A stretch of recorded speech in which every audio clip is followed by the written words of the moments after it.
Chipo. Kasi nasa sopa. Hello mga team. Hello mga ka-team. Good morning. Nahilito kape. Siyempre kape. Ayan. So, instead na gagawin ko na yung gagawin ko na. Pagbaba ko, merong magic doon sa carpet. Kainis.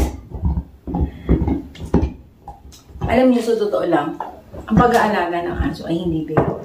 Dito sa Canada. Una, apakamahal. Mahal ang mga puppies.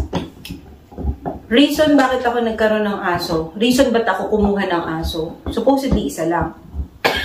Tapos naisip ko malungkot, sige dalawa sila. Kaso, gusto ko talaga is yung lahi nung kay Chico, kapatid niya. So, naging tatlo. That's it. Hindi na ako kukuha kasi baka bubugin na ako ni Marvin. Una, the reason why I purchased or adopted, hindi adopted kasi binili ko talaga siya eh, or own a dog is because 2020 yung pandemic. So, nung time na yon, anong tawag dyan? Hindi ka makalabas ng bahay, nag-lockdown na din ng Canada, buong mundo naman, di ba? Pero, wala din naman kasi akong, regular na trabaho. Nasa Great Way lang ako. So, ang trabaho ko talaga nun is nagta-travel, kung saan nagpupunta, dahil pinupunta ng mga kliyente. So, dahil sa pandemic, hindi na pwede. Pero, blessing in disguise kasi nakakapag-Zoom meeting na. But then, March ng lockdown, unfortunately, by April, namatay yung mother ko. Namatay siya because of the heart attack. Pero, ang naging primary cause is nagkaroon na siya ng pneumonia ba o pulmonya? Dahil meron na siyang signs ng COVID. Nagkakaroon na siya ng lagnat, tapos inubo na siya, ayun. So, kasi maraming patient dun sa hospital. So, ang primary reason ng pagkawala niya is she's trying to survive dun sa atake niya. Although, nag-aalala na kami na pwedeng hindi na siya, alam mo yun, baka makomatose na siya, which is okay din sa akin sana kasi at least nakikita mo pa sana. Pero, wala. Mas ginupo siya nung pandemic. And then, dun ko din, alam yung mga katim, dun ko din na naintindihan na-realize na regardless kahit marami kang pera, hindi masasakip ng pera yung mahal mo sa buhay. Kasi, that time, walang ICU na available para sa regular na sakit. More on nakasave yung mga spot sa hospital para sa mga COVID na parating. So, yung existing, kahit nandun ka, hindi pwede. So, makaawa pa ako dun sa kakilala ko, kahit magkano, sabi ko, I will pay the ICU. Basta lang madala siya sa private hospital. Fortunately, wala nga. So, sa public hospital siya napunta. And ang hospital pala is may mga level. So, napunta siya dun sa hospital na hindi complete ang facilities. Kumaga parang basic lang. Meron lang nurse, may physician. Tapos, walang x-ray, walang MRI, walang mga special na diagnostics. Tapos yung gas, yung respirator nila, ilan lang. Especially dahil ng pandemic. So anyway, moving forward. Namatay yung mother ko ng April 6. And then by the time na namatay siya, parang, tapos pandemic pa, tapos hindi ka makalabas. Parang, tapos di ba yung mga palabas pa sa TV, syempre, napakakonte dahil hindi din naman sila makapag-shoot. Ang lungkot-lungkot ba nung panahon na yun? Hanggang dumating na yung May and June and mas lumalala yung lungkot ko. Hindi ko naman masasabihin na na-depress ako totally. Kasi nakaya ko naman labanan ng utak ko yung nararamdaman ko. Pero 90% of it is sobrang sakit kasi syempre nanay mo, tapos di ka nakauwi. So sabi ko kay Bean, payagan mo na ako magka-aso kasi feeling ko maluloka ako. Kasi yung mga anak ko rin, although wala nang school nung time na yun kasi in-stop na din ang school, nag-online na sila. Pero nasa mga kwarto sila, hindi mo sila makausap, may kanya-kanya silang buhay. Yun yung time na nagdadalaga si Kyra na I think she was turning 18 that time. Oo, mag-18 siya noon. So, dapat kasi uwi kami ng Pilipinas, doon siya magbe-debut, pero hindi natuloy yun. So, yun yung time na sabi ko, sige, mag-aso ako. Nung time na yon, ang aso ay napakamahal kasi pandemic, alam ng mga breeder na, lahat ng aso lahat ng tao gusto magkaroon ng companion kasi nasa bahay na nga lang. Neither did we know na tatagal pala yun nung isang taon, halos 2 taon na hindi ka talaga halos lumalabas. Anyway, nung nakita ko si Chico dun sa advertisement, KGG yun dito sa Canada, 2,000 siya. Oh my God, Chihuahua, 2,000. Ang lahi niya is Chinese Crested Powder Puff, half Chihuahua. Kaya yung itsura niya pag tinignan niyo, apple head siya. And then, nag-message ako. Tapos sabi, marami daw interested. So sabi ko, sige. Pero gusto ko siya nung nakita ko. Talagang tuwa-tuwa ako sa itsura niya. Sabi ko, gusto ko to. Eh, wala na eh. Nakuha na eh. So, feeling ako mag-buy ng 2,000 ng type na yun. Pero naghagal ako. Sabi ko, baka pwedeng 1,800. Sabi ko sa kanya. So, sabi niya, sige kapag hindi siya kinuha. So, merong imimit niya. So, sabi ko, sige, pag hindi siya nag-workout, message mo ko. So, sabi niya, sige. So, hindi nag-workout. Ang problema, may nakapila pala. So, dinala niya ngayon sa Red Deer yata. Kasi hindi siya sinipot. So, second time, hindi siya sinipot. So, nagbiyahe yung may-ari papuntang Red Deer, which is an hour away from here. An hour and 20 yata. Or an hour and 30 minutes away from here. Hindi sinipot. So, muwi sila, nag-message na, meron na lang daw isa na nag-message pa sa kanila. Kasi ganun sila kung sino yung unang nagsabi. Mas inaano nila yon kahit na may pera ka din, may pera sila, inaano nila yung integrity ba nila. Kasi ano sila, every year nagbe-breed talaga. Every year, hindi ilang beses sa isang taon. Once a year lang talaga sila nagbe-breed. So, lucky sila kung magkaroon ng dalawa yung aso nila or isang puppy. Isang litter. Sa litter, isang puppy. So, gano'n. So, sabi ko, sige. So, parang nawala na ako ng hope na ganit na ako na iba. Unfortunately, hindi ulit nag-show up. So, dinala niya naman dun sa High River, hindi nag-show up. So, sabi niya, I think para sa'yo yung aso. Sabi ko kasi, pag hindi yan kinuha, para sa akin yan talaga. Natangalan na ako nun sa kanya, Chico. Iniisip ko na sa isip ko yun. So, hindi nga nag-workout. It fell through. Ngayon, sabi ko sa kanya, sige ako nang kukuha. Tapos, parang naawa na siya dun sa dito kay Chico. Kasi nga, parang lagi siyang inaano. Hindi siya kinukuha. Dinidecline siya. Sabi niya sa akin, you know what? Since nag-wait ka para sa kanya, bibigay ko na lang siya sa inong 1,600 Canadian dollars nung time na yan. So, parang 40, 60, parang mga 65,000 pesos. Ganun. So, tuwan-tuwa ako na nakuha ko. Liit-liit lang niya. Ganun na siya kaliit. Parang, pero mas malaki siya ng onti kay Sachi. Basta maliit siya. Tapos ayun, so, usay-usay na namin. Ganyan. Kaya ng pandemic, so lagi siya nakatikit sa akin, hindi naman kami lumalabas, tapos condo pa yung bahay namin, so wala kami nakikita kundi puro pader, tapos yung terrace lang dun sa harap, which is wala naman dumadaan tao dahil wala namang dadaan sa sakyan, hindi naman nakikita yung tao. So ayun, lumaki siya ng mag-isa. Anong nangyari? Every time nakakita siya ng tao, may bisita kami, grabe galit na galit siya. Sa bagay, gano'n naman talaga yung Chihuahua. Pero kasi iba si Sachi hindi tumatakbo din. Siguro si Sachi kasi may kasama ng aso. Pero the time na si Chico, siya na mag-isa. So, parang feeling ko, si Chico yung nag-save sa akin during the time of the pandemic. Kasi, hindi ako nag-undergo ng depression, pero parang may signs ako ng depression. And then, syempre, loss ng mother mo. And last year, nawala mo lang yung kuya mo. 10 months after, sumunod yung mother mo. Tapos, parang hindi ka nakauwi. So, parang ang sakit-sakit ng time na yun. Kasi siya na sa backroom mo, dumi kasi nililinis ako. Kasi napunta tayo doon kung ba't ako nagkaroon ng aso. Now, the following year, natuwa kasi ako kay Chico. Tapos, yun yung itsura niya. Yung mabalahibo siya. Buti hindi niya nakuha yung itsura ng powder puff Chihuahua na kalbo yung katawan. Ang may buhok lang yung mga dulo ng paa at saka ulo. Saka buntot. Para siyang poodle na kinalbo. Ganun yung Chinese Crested. Buti hindi niya nakuha yun. Ang nakuha niya, yung balahibo na buo. Tapos kahit yung may-ari, nagtataka, bakit ang laki-laki daw ni Chico? Kasi maliit lang talaga lahat ng glitter niya. Which is, napatulayan pa kay Sachi. So anyway, the following year, in-offer niya yung isang aso. Gusto ko may kapatid si Chico kasi naawa ako na mag-isa siya. Tapos gusto ko sana kapamilya niya rin yung ano. So kahit sa mother side man lang, iba yung father. Kaya lang, nung mag-meet na kami, parang a week before kami mag-meet, tumating yung anak niya from BC and nagustuhan yung puppy. So kinuha. So hindi kami nakakuha. Ngayon sabi ko, ready ako magka-aso nun. Gusto ko rin magkaroon ng Golden Retriever. Dahil ang ganda-ganda niya. Plus sa Pilipinas, sobrang mahal ng Golden Retriever. And saka alam natin ng loyalty and patience ng Golden Retriever. Pero hindi ko kasi na-google na mabalahibo siya. Ang kondisyon ni Marvin nun, sige mag-aso, pero hindi nagbabalahibo. May balahibo, pero hindi nagsished. Si Chico, nagsished lang yan kapag humaba ng sobra yung balahibo niya, yun yung natatanggal. Pero pag ganito lang yung balahibo, hindi yan nagsished. Wala siyang may iwan na buhok. Siguro mga minimal, siguro mga 5, 10, gano'n. Pero hindi katulad ni Winnie na 1 million. Now, sabi ko kay sige, Golden Retriever na lang. Si Winnie, nung time na yon was 1,800 then. Pero, dahil sinoli na yan, nung unang bumili, sinoli din sa kanya dahil hindi daw niya kaya, nagkaka-anxiety siya kapag iniiwan niya yung aso. Parang feeling niya, awang-awa siya. So, kapag nasa trabaho siya, saka nasa school, isip siya ng isip sa aso, which is hindi nakatulong sa kanya. So, binalik niya.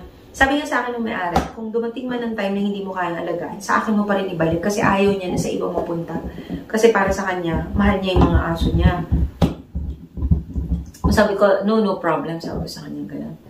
Ang ginawa niya, binigay niya ako ng discount. Binigay niya si Winnie ng 1,400.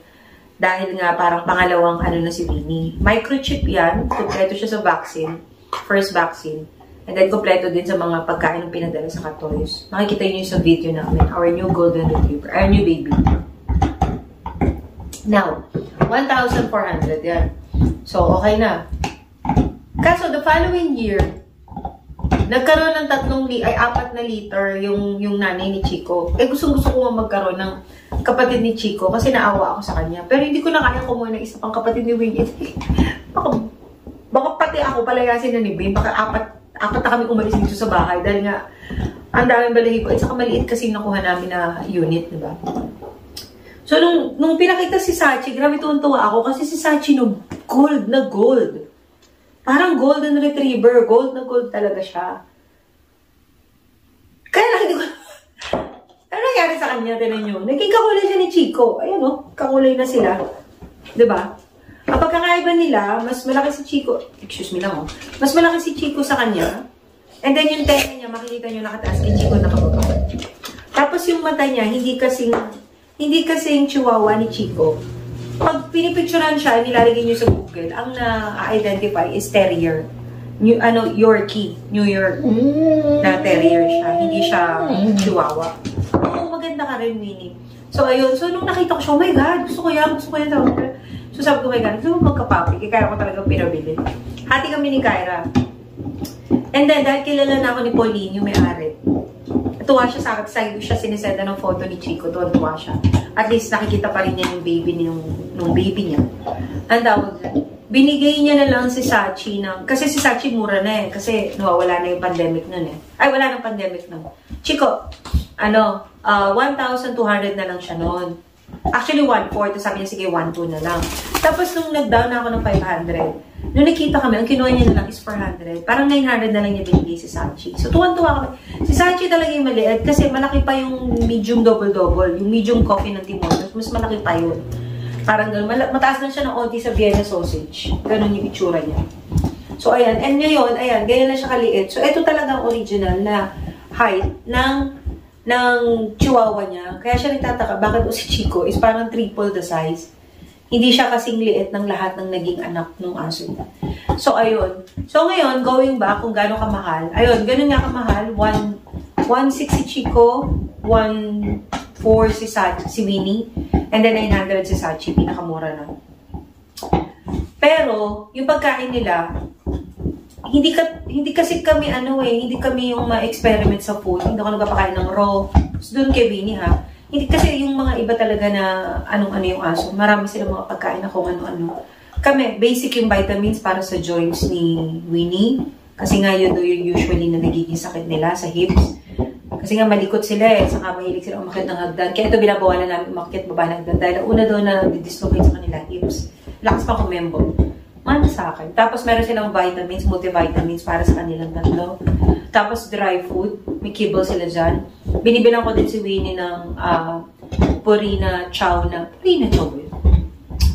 Nakalimutan ko yung kulay dilaw na wet food. Siguro ano yun? Mga 3 to 4 times a week lang yun. Pero yung kibbles talaga yung kinakain nila. Tapos, ayun lang. Ang naging mahirap lang sa akin is yung una, kinuha ko ng insurance. Ang aso is, kano mo binabayaran ko? Parang 75 monthly. Tapos, nung dinala ko sa hospital, walang binalik sa akin ng insurance. Kasi, dapat daw, as per advice ng mga ibang owner, bago ka kumuha ng insurance, ipa-check up mo yung aso. So, kapag clear siya, saka mo kuha ng insurance, meron kang record. Parang ganun siya. Para hindi nila sabihin na pre-existing yun. Para kapag kinuha nyo ng insurance and nagkasakit, ibig sabihin, the time na kinuha ko ng insurance to, doon lang nagkaroon ng sakit. Hindi siya prior. Hindi ko siya kinuha ng insurance dahil may sakit siya. It's because lumabas yun. Dapat daw ganun. So, ang nagastos ko kay Chico noon, mali kasi ako pinapakain ko kasi si Chico ng human food, table food. Parang pinakain ng chicharon, kasi meron kami kaibigan na nagbebenta ng chicharon. Masama pala yun sa aso, lalo sa maliliit na aso, kasi hindi nila kayang i-digest yung fats. So, nangyari, yung sikmura niya, nagasgas, nasugatan, dahil sobrang dami ng fats, parang hindi ko mapaliwanag yung sinabi ng doktor. Anong nangyari? Nagdugo. So, nagulat ako, nung nagpupo siya, dugo. Tapos parang ihi, ayaw tumigil. As in, hanggang makarating kami dun sa emergency. Ano siya? Tulo ng tulo, kaya meron ako malaking tuwalya dun sa ilalim, tapos may plastic ako. Para siya umiihi. Tapos until siguro mga 30 minutes tumigil, baka mamaya mawala na siya ng tubig sa katawan, kahit na ba sa dugo, diba? So, hindi ko maintindihan. Yung pala yun nga nasugatan na yung bitukan niya hanggang dun sa rectum yata, parang gano'n. Nagdugo na nagdugo. Ayun, buti na lang nung in x-ray, ang dami ginawa sa kanya, may mga test pa. Alam niyo, Diyos ko, nung sinabi sa akin yung babayaran, parang hindi ko mapitawan hindi ko maitap yung credit card kasi 1,100 yata. Parang mapinulit ako ng isang aso. Mula nun, iningatan talaga namin. So, ang kinakain lang talaga nila, itong dalawang to, ito kasi maliit na hawa I mean, nahawa na kumakain ng table food. Si Winnie, bihira na yung kumain ng table food. Chicken breast, or bibili ako ng chicken sa rotisserie, tatanggalin lahat yon, tapos yung chicken breast lang yung matitira. Napapansin ko pag kinakain nila yung ibang part, kunwari sa thigh or sa legs, which is mas mataba, nagpupururot sila. So, chicken breast lang talaga yung kinakain nila. Tapos, minsan nag-aano ko ng broccoli, kinakain nila yung mga gulay, mga carrots, ano pa ba yung paborito nila? Yung cabbage, yung paborito. Ayun, kung napansin nyo si Winnie, bagong gupit yan. Kasi nga, ang lakas mag-shed. So, kapag ganitong panahon, pag kakatapos lang ng fall, nag-shed yan. Tapos, pag spring, mag-shed na naman yan na sobra-sobra. Kaya si Bin pa nailinis yan. Ayan, ito kaya nilinis ko. So, ngayon, ito naman yun ang nililinis ko dahil ang dumi-dumi. 11:41 na. Yun. So, kung kayo is talaga, tapos meron pa sila, kapag bumili kayo ng aso, automatic meron yung first vaccine. Galing dun sa breeder or dun sa owner. Hindi nila nire-release hanggat hindi nabibigyan ng first shot ng dose ng lahat ng lahat ng vaccine na kailangan nila. So, kapag nabenta niya sa inyo, usually binibenta ang mga puppy around 6 months, tapos 8 months i-release sa'yo. Parang 4 months, ipipicture nila, tapos 6 months, tapos 8 months. Ang pinaka-minimum na pwede nilang i-release sa'yo, yung parang pwede na sila yung ng weaning, yung tapos na sila dun sa baby stage. So, pwede na sila dun sa mga naturo. Tapos, ang nakakatuwa pa sa mga breeder, bago nila sa inyo ibigay, marunong na silang umihi sa pee-pad. So, pagdating sa inyo, puppy pad tray na sila. Puppy pad tray na sila. And then, meron silang, alam na nila yon, alam na sila, magpupupos na sila, magbibibi. Ewan ko lang siya kay Sachi, tuwang-tuwa sa carpet. Si Chico, alam naman niya. Ang problema kasi, si Chico, lalaki. So, sabi, tapos babae yung nakasama. Ang sabi nila, dahil doon lalaki, minamark niya yung territory niya. Kaya lang, lahat naman ng poste dito, lahat ng pwedeng sandalan ng paa niya, iihian niya. Kaya pati ito, iniihian. Pag nakita yung throne na yun, iihian niya. Kaya ayan, the whole time naka-diaper po. So, yung naka-diaper yun si Chico. Yun. So, yung diaper lang ni Chico yung ginagastos ko. Tapos, pagkatapos ng 8 months, 1 month after mo siya makuha, pinangka, yun, nadali mo na siya sa veterinary kasi second shot na niya and then 3 shots. 3 shots lahat yun. Kompleto na yun. Kapag naka 3 shots na, pwede nyo nang ilabas. Kasi pag wala pa, huwag nyo daw muna ilalabas ay may parvo na.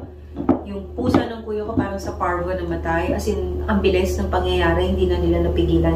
Kasi alam nyo naman mga pusa, di ba, may lumabas yun. Ngayon yung aso, hindi pwede kasi madali nga din. Narinig kayo kay Mikey Bustos na iingatan nga dahil deadly nga ang parvo din. So, after 3 months, ay pwede nyo na siya i-walking. And then, after ng 3 months na yon, 3 shots na yon, every year nyo na ininit yung inyong veterinary. Ang veterinary ng kay Kyra, apakamahal. Umaabot ng 230 ang ginagastos niya Sachi every time na bibisit. Pero dun sa veterinary nila Chico at saka ni Winnie, which is sa West Wind, sa Northeast, umaabot lang ako ng 150, pinakamahal. Kaya lang malayo na kasi sa amin yun. Kaya nangyari dito ni Kyra yung dinala. So, ayun. So, kung gusto nyo tapos, ito pa, kailangan nyo pa i-register yung aso nyo. Kailangan naka-register yan sa city. Kasi para kung mawala, at least merong record, makikita. Tapos, bibigyan niya ng dog tag. Meron yung certain number. Si Winnie kasi, microchip yan. So, kapag nawala yan, kapag in-scan, malalaman agad kung kanino nakarehistro. Etong dalawa, hindi sila naka-microchip. Ano sila? Meron silang dog tag. So, i-register nyo sila. Parang ang registration ng bawat isa is $90 yata. Annually yun, ha? I-register nyo.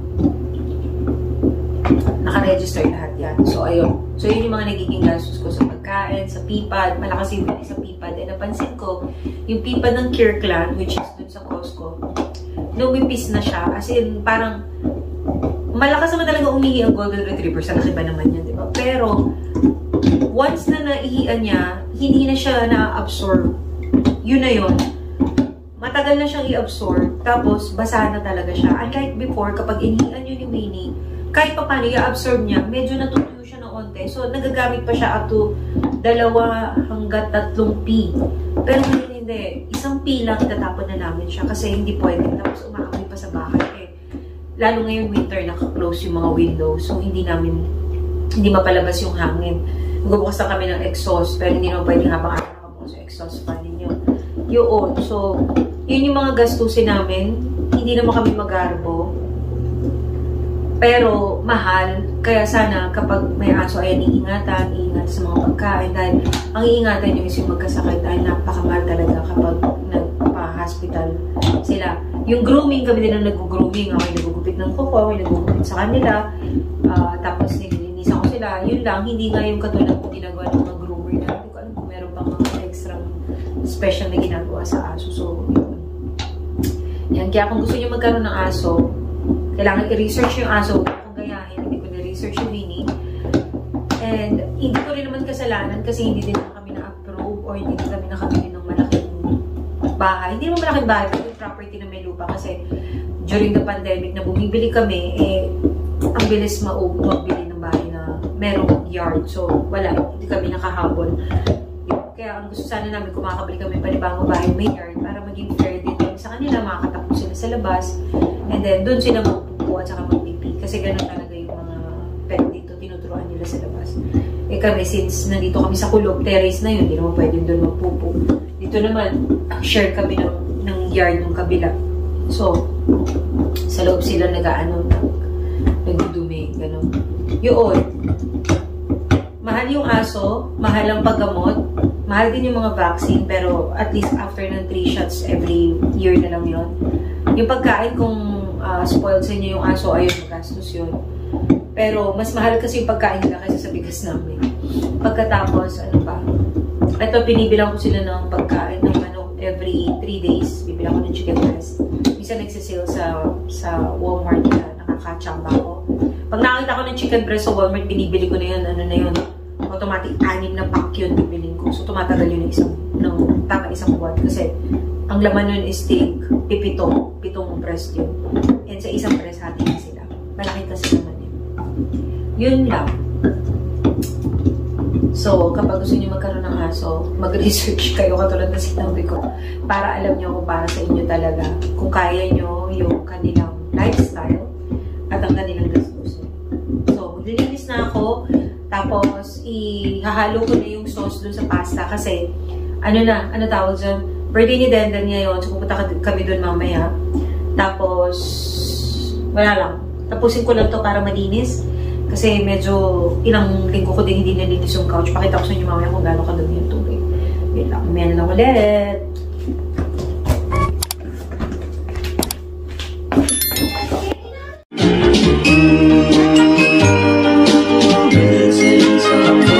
Missing someone